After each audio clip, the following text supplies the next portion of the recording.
Yang mengherankan dari aktivitas aksi atau demonstrasi yang dilakukan oleh teman-teman aktivis mahasiswa terhadap kebijakan pemerintah Prabowo dan juga Gibran, tentu yang berkaitan dengan makanan bergizi gratis, efisiensi anggaran, serta misi-misi yang kemudian dikemukakan oleh Prabowo Gibran ketika berkampanye dan sudah merealisasikan di 100 hari kerjanya, tapi justru teman-teman aktivis ini bungkam ketika kemudian melihat ada fenomena peristiwa seorang Hasto PDIP yang menyuap KPU, ya, yang kemudian kita ketahui bersama sudah ditolak dalam konteks pra-peradilan dan kini KPK tetap kukuh terkait kasus tersangka atau status tersangka bagi Sekjen PDIP tersebut. Kita bahas.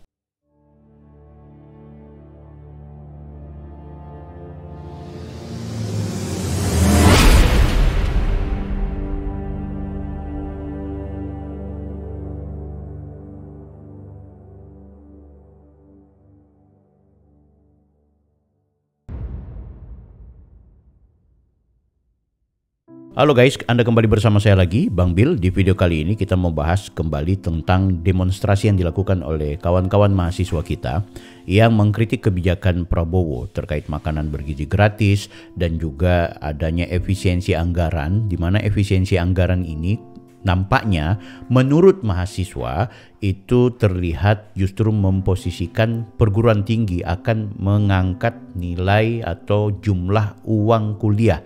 Nah, sehingga itu bagi teman-teman mahasiswa menganggap ini Indonesia nampaknya akan semakin gelap. Dan memang judul demo-demo mereka itu kemudian diistilahkan dengan Indonesia gelap gitu. Nah, ini kita akan bahas, kita akan diskusikan, sekaligus kita akan lihat kenapa sih teman-teman mahasiswa itu justru tidak melihat ada yang lebih substansial yang seharusnya mereka lakukan demonstrasi, yaitu mendukung terhadap KPK untuk kemudian mengusut kasus-kasus korupsi yang sempat mangkrak, sempat terbengkalai, dan saat ini juga menjadi sesuatu yang viral. Seharusnya kalau memang betul-betul kita mau melihat bahwa aktivis kita ini betul-betul ingin Indonesia itu cemerlang, maka kasus-kasus korupsi atau kasus-kasus suap atau kasus-kasus yang sebenarnya benar-benar membuat Indonesia rusak secara demokratis, rusak secara hukum, itu harusnya diangkat. Harusnya mereka mendukung pemerintah Prabowo Gibran agar benar-benar mensukseskan apa yang selama ini sedang digalakkan oleh teman-teman Komisi Pemberantasan Korupsi. Nah, di video kali ini saya mau mengajak kepada kalian semua, kita analisa nih, ini ada satu pernyataan dari Ade Armando tentang bagaimana kemudian aktivis mahasiswa kita bungkam terkait kasus Hasto, namun mereka terlihat sangat garang ketika bicara soal isu-isu yang saat ini menjadi program kerja Pak Prabowo. Nah, sebelumnya saya akan perlihatkan juga kepada kalian, ini ada video tentang bagaimana demonstrasi Indonesia gelap itu ricuh dengan aparat. Langsung saja guys. By the way, jangan lupa like, comment, and subscribe. Video saya tentu membahas soal isu-isu politik nasional. Ya.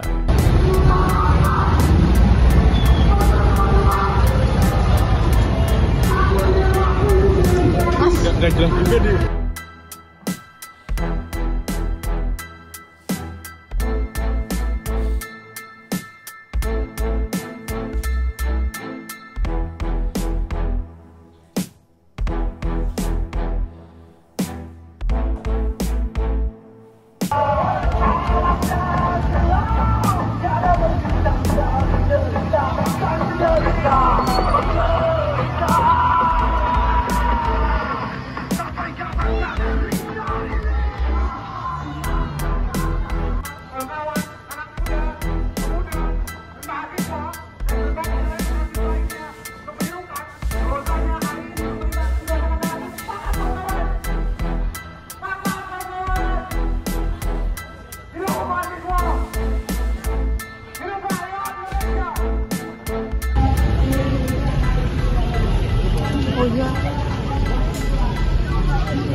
Tidak pede perlihatkan wajah. Mendesak pemerintah untuk mencabut instruksi Presiden nomor 1 tahun 2025 mengenai efisiensi anggaran. Mengevaluasi seluruh program MBG yang dianggap kurang tepat dalam realisasinya. mencabut pasal RUU Minerba yang menyebutkan bahwa kampus dapat mengelola izin tambang demi menjaga independensi akademik. Ya, kalau ini aku setuju yang poin 3, akademik. Ya, kalau ini masih bagus lah tuntutannya. Meminta pemerintah untuk mencairkan tunjangan dosen dan tenaga pendidik tanpa ada pemotongan atau hambatan akibat birokrasi. Kenapa ya? Memprotes sikap inkonsistensi pemerintah dalam mengambil atau membuat kebijakan.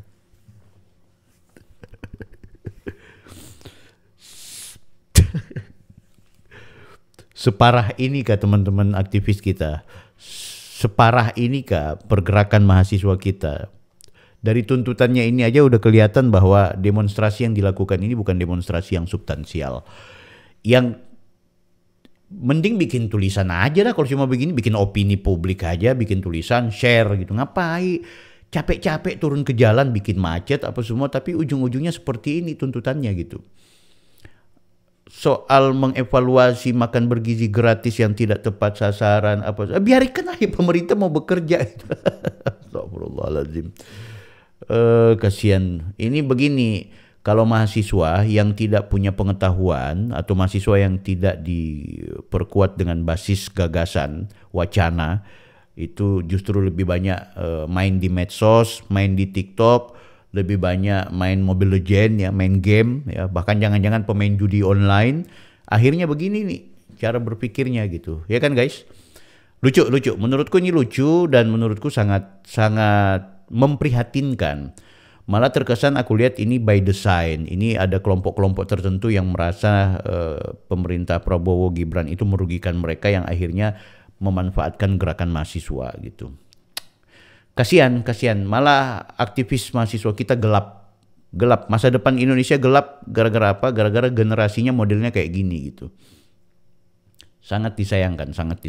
Kita aku sangat merasa prihatin dengan pergerakan aktivis mahasiswa kita yang lihat aja dari tuntutan yang diusung. Jadi salah satu yang dituntut adalah soal menolak efisiensi anggaran. Ya, gagal pahamnya teman-teman mahasiswa ini akhirnya membuat mereka turun ke jalan gitu. Mereka tidak mengerti bahwa yang dimaksud dengan efisiensi anggaran ini tidak berkaitan dengan potong-memotong yang berkaitan dengan hal-hal yang pokok. Gaji tidak mungkin dipotong, ya kan? Tunjangan tidak dipotong. Yang dipotong itu hanyalah berkaitan dengan program-program yang tidak substansial, yang justru hanya menjadi potensi kebocoran anggaran. Bukan ansih gara-gara ada makanan bergizi gratis maka semua anggaran dialokasikan. Enggak seperti itu. Prabowo itu dari sejak 2004 dia mencalonkan diri sebagai calon presiden, dia punya gagasan besar untuk bagaimana adanya efisiensi anggaran supaya tidak bocor. Tema besarnya Pak Prabowo dari dulu adalah mewaspadai jangan adanya bocor anggaran dari kegiatan-kegiatan yang tidak substansial. Kan gitu. Kenapa saya bilang begini? Saya punya pengalaman. Saya ini mantan komisioner Bawaslu. Di Bawaslu itu sendiri banyak sekali kucuran-kucuran anggaran yang sebenarnya kalau kita lihat hasil dari aktivitas anggaran yang begitu besar dengan kegiatan yang dilakukan itu tidak maksimal gitu. Anda bayangkan itu memanfaatkan hotel, itu kemudian honor sana sini. Aduh, aku udah tahu sekali. Makanya sangat bagus ketika Pak Prabowo tidak hanya efisiensi anggaran, kalau perlu ada lembaga-lembaga tertentu itu dikeluarkan gitu. Oh iya, tapi kan ujung-ujungnya juga tetap yang terlihat kabinetnya gemuk. Ya, mau diefisiensi anggaran ini karena kabinetnya gemuk. Kalau aku sih melihatnya kabinet gemuk itu yang paling pokok di sini adalah hasil dan kinerjanya seperti apa.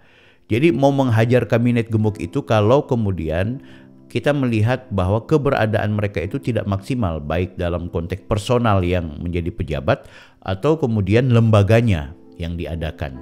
Itu untuk mengkritik itu harus kita lihat dulu hasilnya. Tapi kalau belum terlihat tidak boleh kita memberikan penilaian yang subjektif. Nanti akhirnya jadi repot. Tapi sebagai opini ya tidak masalah. Oke guys, nah aku senang ini kita langsung saja dengarkan semacam opini yang disampaikan oleh Ade Armando. tentang mahasiswa bungkam soal pengadilan Hasto dan bagaimana Prabowo Gibran selalu kompak. Rasanya kita sudah sama sekali nggak bisa percaya dengan gerakan-gerakan mahasiswa. Baru saja dikabarkan di Jakarta, Badan Eksekutif Mahasiswa seluruh Indonesia menggelar aksi mulai Senin sampai Rabu ini. Kabarnya aksi dilakukan secara serentak di sejumlah daerah Indonesia. Mereka akan melibatkan ribuan mahasiswa katanya. Tema demonstrasi yang diusung adalah Indonesia Gelap. Mereka mengajukan sejumlah tuntutan. Ada soal efisiensi anggaran, transparansi anggaran, program makan bergizi gratis, revisi Undang-Undang Minerba, fungsi TNI, dan satu lagi yang juga penting. Para mahasiswa ini meminta aparat segera menangkap dan mengadili Jokowi. Jangan tanya alasan mengapa mereka menuntut Jokowi segera ditangkap dan diadili. Mereka memang nggak punya alasan. Mereka cuma ingin menjelekkan Jokowi. Sangat mungkin mereka adalah kumpulan orang-orang bayaran. Atau juga tak punya pengetahuan yang cukup tentang dinamika politik kita. Karena itu mereka mengajukan tuntutan yang tidak masuk akal.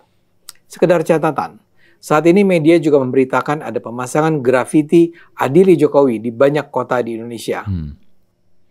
Buat website praktis dengan AI Website Builder Hostinger. Tulis konsep website, lalu Dan demikian, gerakan BEM ini sangat mungkin menjadi bagian dari gerakan badut terorganisir itu. Dan ketidakpercayaan kita pada mahasiswa bisa dikonfirmasi dengan fakta bahwa mereka cuma bisa diam terkait masalah pentersangkaan Sekjen PDIP Hasto Kristianto oleh KPK. Kasus Hasto kan adalah sebuah peristiwa besar dalam perjalanan demokrasi Indonesia.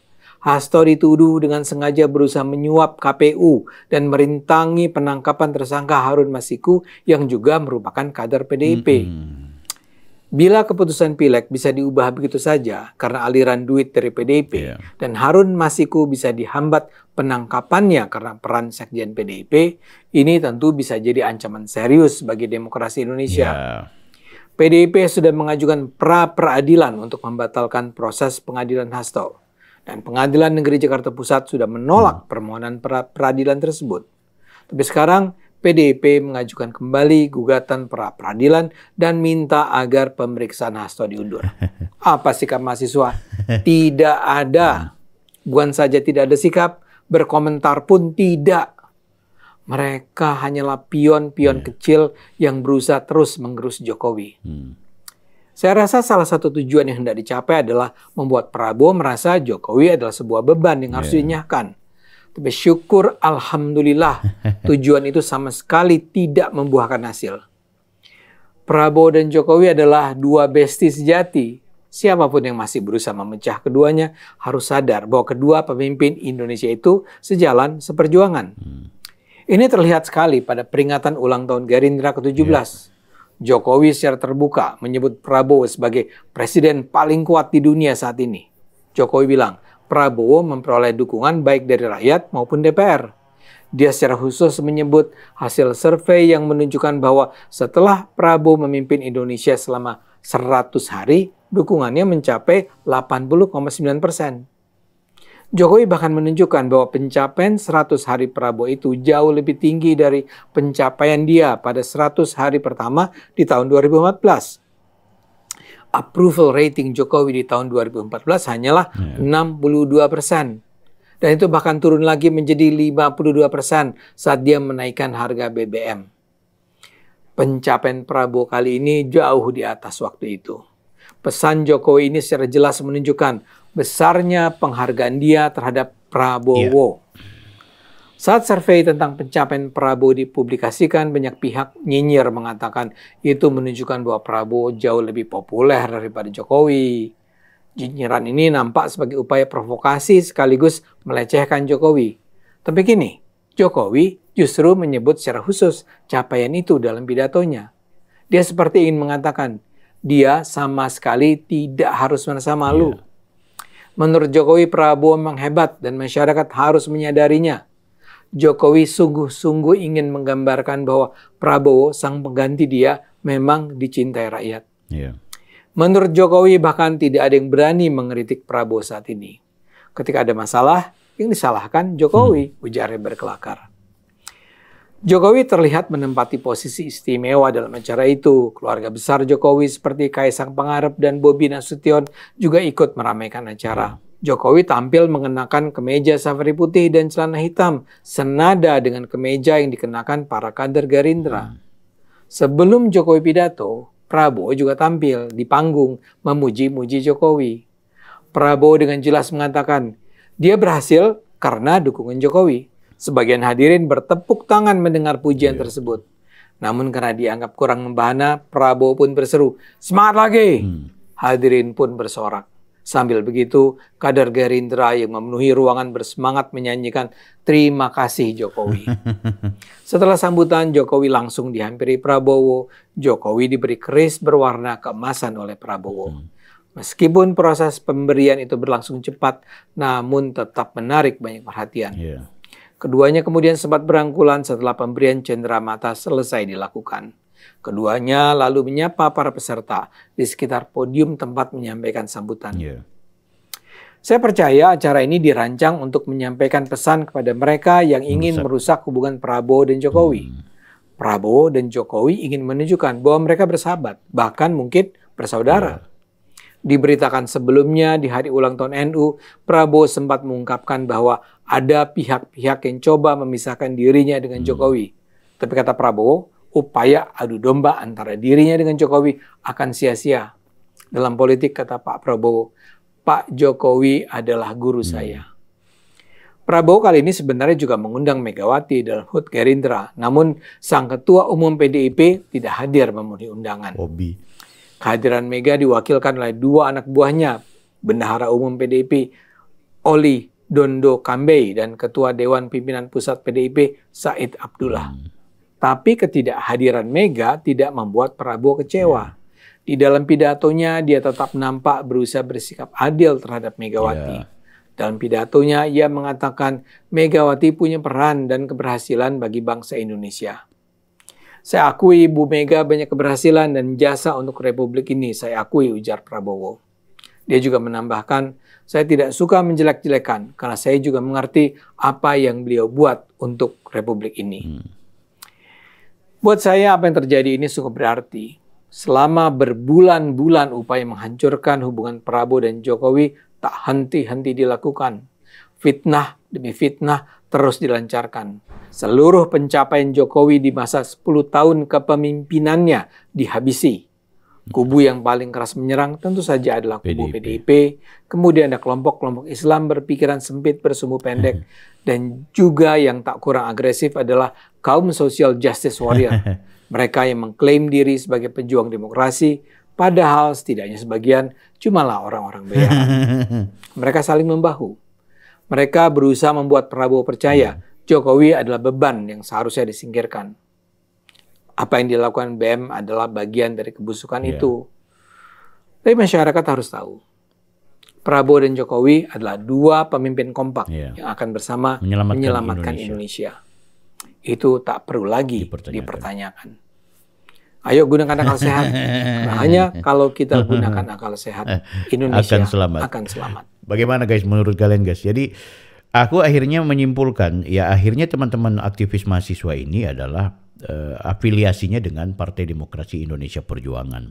Oh enggak, kami murni, oke. Tapi kegagalan kalian adalah tidak mampu membaca peta politik Indonesia yang akhirnya memposisikan kalian terjebak pada pertarungan politik elit. Seharusnya aktivis mahasiswa kita itu berimbang ketika kasus Hasto sebagaimana yang digambarkan oleh Mas Ade Armando tadi, itu betapa hancurnya demokrasi dan rusaknya sistem hukum kita gara-gara peristiwa Hasto yang menyuap KPU dan kemudian membuat penghalangan terhadap kasus untuk mencari Harun Masiku. Tapi memang gagal paham yang terjadi di tingkatan mahasiswa kita ini mempertegas dan memperjelas bahwa kita sedang krisis kaderisasi mahasiswa. Kita sedang krisis terhadap kritisisme yang seharusnya berada di ruang-ruang akademik kampus-kampus kita. Dan tidak hanya teman-teman mahasiswa, kebanyakan dosen-dosen kita, kebanyakan juga mereka-mereka yang katanya adalah profesor dan akademisi justru terjebak seolah-olah sebagai aktivis yang ingin menjaga demokrasi, padahal mereka sedang terjebak pada lingkaran konflik elit politik. Kalau menurut kalian gimana? Langsung saja tulis di kolom komentar. Yang jelas kita merasa prihatin dan kasihan dengan pergerakan mahasiswa kita yang terlihat tidak punya kualitas terbaik. Badan Eksekutif Mahasiswa seharusnya kembali belajar bagaimana menjadi aktivis yang betul-betul punya kewibawaan dan punya harga diri yang baik dalam perjuangannya. Saya Bang Bil, Offside.